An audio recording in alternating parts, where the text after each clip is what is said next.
what happened happened in our home. We didn't have any idea it was going to happen. And my daughter told me about, you know, him saying that he was going to commit suicide, and because he didn't want to face all the things that were troubling him, tickets and jail and stuff like that. And so me, stupid me, I said, well, you know, I'll just lock up all the liquor so he won't drink any liquor, and, you know, all the medicine, yeah, because my husband took pain pills and all. I was afraid he was going to do something with that. And he meant a lot to me, and I didn't expect anything like this that could ever happen. And for this to happen was totally out of the blue. I never expected it for him to do this. I did not have one inkling idea that he would take the gun and kill himself. That was the only thing I didn't lock up. And that's one of the things I'm having to cope with. And it's really hard. So, because I would have rather left out the liquor and the alcohol and everything than for the gun to be left out. It's been really hard because he was the one that I looked up to. I always looked up to him as an older brother, and he was the one that I could usually talk to or come to things. Because my other brother I wasn't close to at all. He was really quiet. I'll keep everything like, somewhat like he had it. Because obviously if he was in here it would be a mess. But all of his things are still in here. We do have some stuff boxed up. This is something I'd love to show because I take this to the walk every year that we do for suicide prevention. And they said bring a picture of your loved one, and people usually bring, you know, a small picture.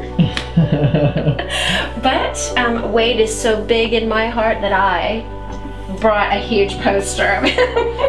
This is one of my favorite pictures, and I think this is one that we took and some people wrote on, or I wrote on, in his memory, to one of the walks. And he used to love to go out on Folly Beach, and this is him and his friends. You can't really see who the people are in it, but this is them, and this is a tree he loved to go to out on Folly. And in fact, we spread his ashes. I didn't spread all of them because I couldn't let them all go, but we spread a good many of his ashes out there at Folly because he loved it out there. And this was his favorite tree, and he called it the truth tree. And he brought me out there to it, and we had to sit in the tree and tell some truths, which was fun and a good memory that I have. Wow. These are all out at Folly, out at my parents' house.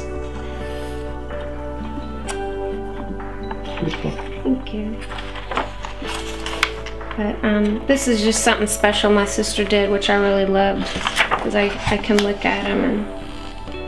You know, I had struggles, and I think we all do, and I wish there would have been some way we could have conveyed to him that they will pass, you know, and that there were other choices,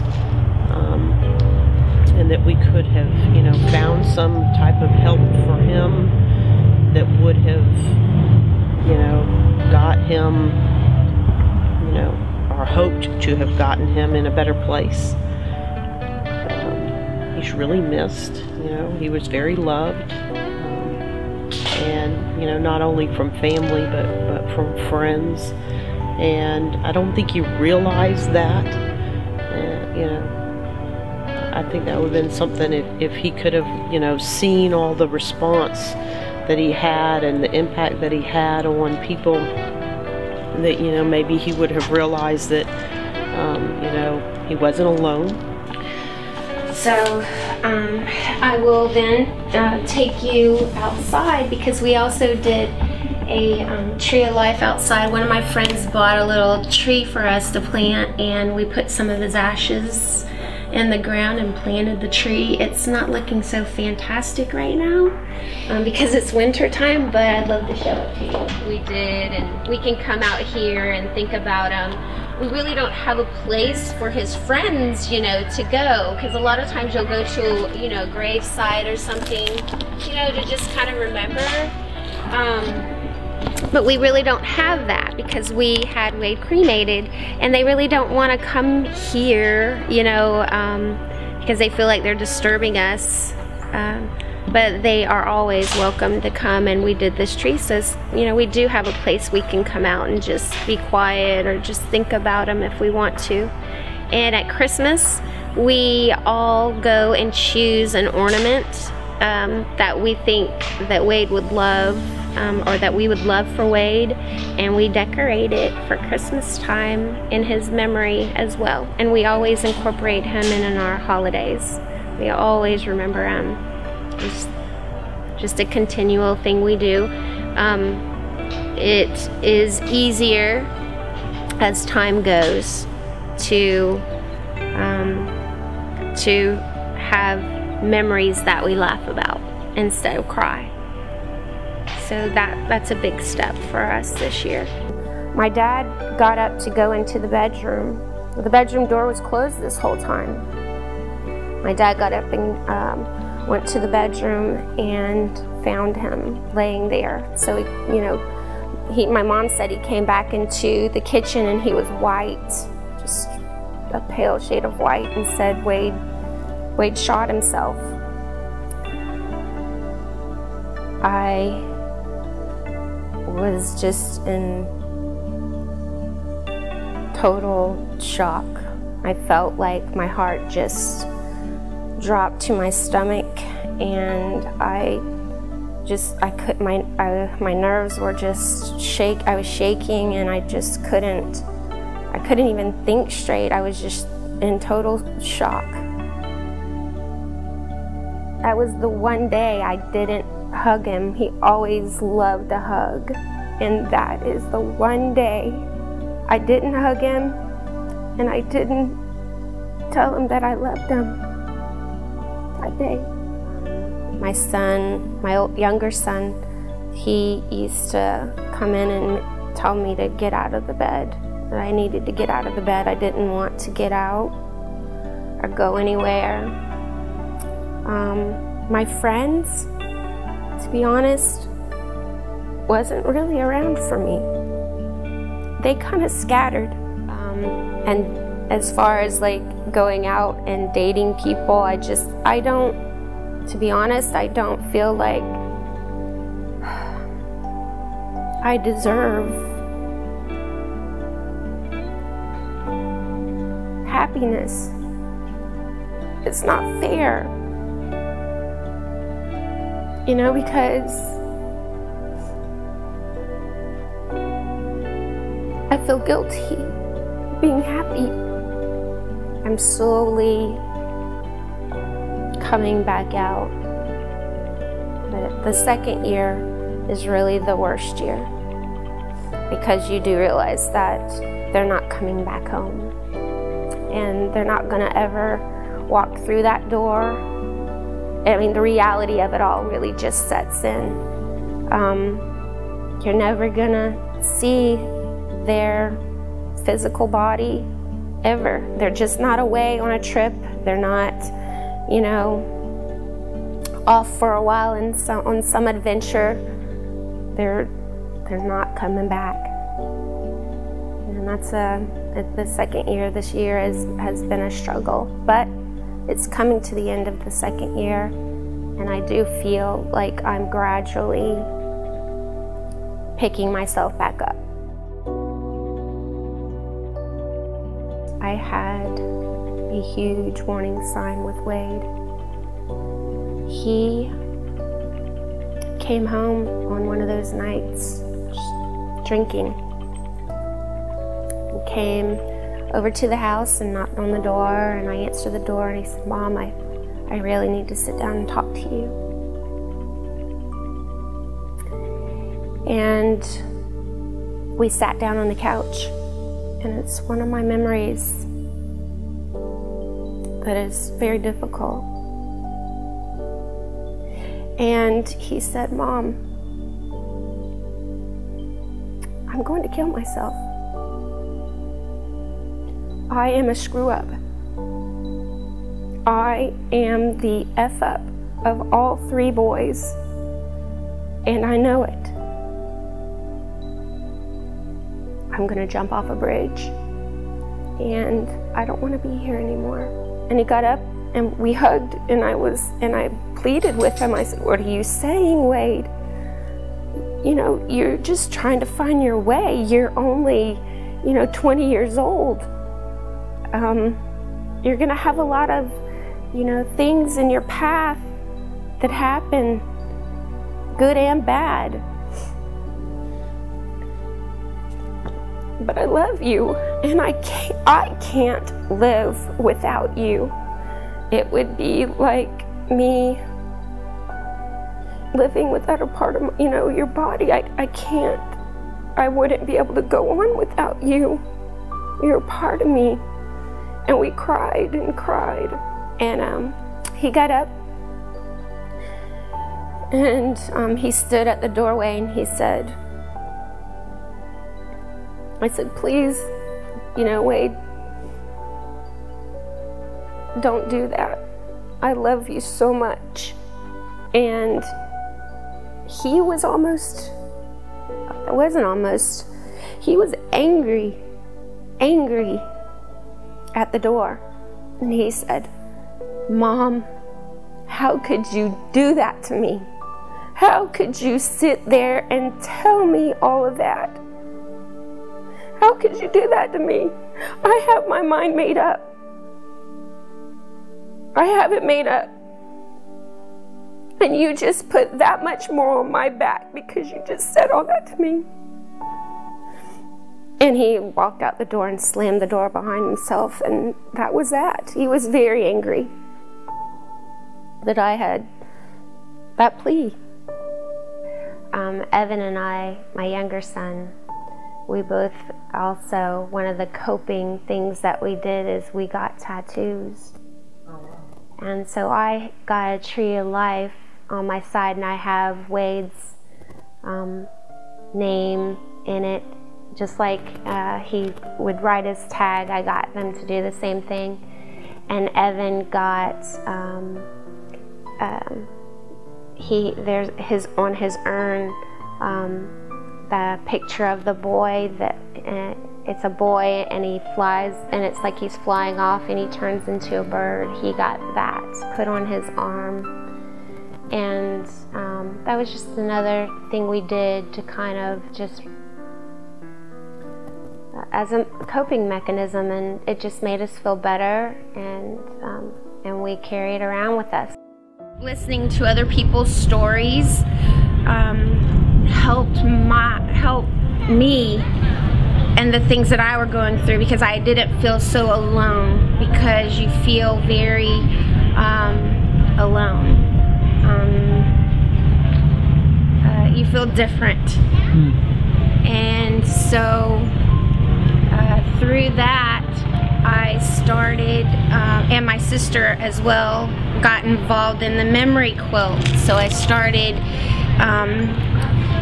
just getting deeper into the cause, and volunteering, and then getting into the what do you call it? Sorry, the committee of the walk, and I found that helping others helped me.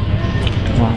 So my sister and I saw a lady that began the memory quilt, and so we thought we would begin our memory quilt here as a part of our contribution to the Out of the Darkness walk that wants to raise awareness for the cause of mental illness, suicide, you know, all of the above. And that gave me a lot of strength and just wanting to get out and help others. And it made me feel like I couldn't help my son, that maybe I could help someone else. Getting involved and wanting to be a part of that has really helped me come out of my shell, to say, and actually make me feel better, like I'm like for Wade's memory. I believe that everything I do for him, and he's with me in all that I do, and I really just want other people to be able to, you know, have a place to know that there's places to go, people to talk to, people that care. You know, they're not alone. I really like that one. And although I feel alone, in reality I'm not alone. And that's kind of where I started coming out of my shell. You talked about yoga? Yes, I did also have a friend that invited me to come out to try a yoga class, and it's really, really fantastic for the mind and body, and I decided, sure, why not, I'll try it, I'll try anything, and went out to the class and ended up absolutely loving it. It really helps you just be able to think about, it's okay to think about things that you know, might not be so pleasant, but it also, you know, allows you to release them and have your mind just, you know, think for a moment and it's okay, but then to let it go. And that's been, you know, it is a daily thing that you work on every day, but I love it, and it really gives me peace, because it's that peace inside is something that you really long to have, and it's taken me a long time to come to that point that I feel like I have some peace inside. So anyway, along with having the physical aspect of it all, I feel like it's a very soothing and to me, and I just really love it. It really helped me, and I feel bad when I miss going. So you wake up in the morning and, you know, you have thoughts like everyone else, and do you feel like there is a thought that you carry with you that helps you, that brings you peace when you're having a hard time? There's something that you personally have discovered? Yes, well, when I wake up in the morning, my first thought was, unfortunately, Wade's not with me anymore. I cannot believe my son is not here on this earth with me anymore. And what I found was me having that thought every morning wasn't the best thought to have, because I didn't really start out my day very good. And then immediately, you know, I'd get in the car, I'd hear a song, and there I'm crying on my way to work. You know, so what I started doing is I started a gratitude journal, and I sit up by my bed, and when I wake up, instead of having that thought, I think of 3 things that I'm grateful for every day when I wake up, and I write them down, and that really helps me start my day so much better, and just really appreciate who my son was instead of the fact that he is no longer here. So the gratitude journal, I know a lot of people, you know, are out there and have heard Oprah talk about the gratitude journal. It really is a wonderful way to keep your thoughts in a positive, you know, instead of in a negative when you wake up in the morning, and it makes your day really start off on that good note instead of that bad one. But that's my little ritual that I do in the mornings, and it really has made a difference. Beautiful. For someone that is just starting on this journey, I will say that this is something that you will never get over, and that's, it seems like a tough thing to carry around, but you'll never get over it, and it might seem very, you know, blah, but you won't. But what you will do is you'll learn to live without it or her. And it's a day-to-day journey that you have to take at your own pace. It might take, you know, weeks, years, but do it at your own pace. I think that you will, or I am, you'll have to learn to live around the pain. Don't stop living. You have to keep going for yourself, for that person, for your family. But it's something that you're going to have to learn to live with.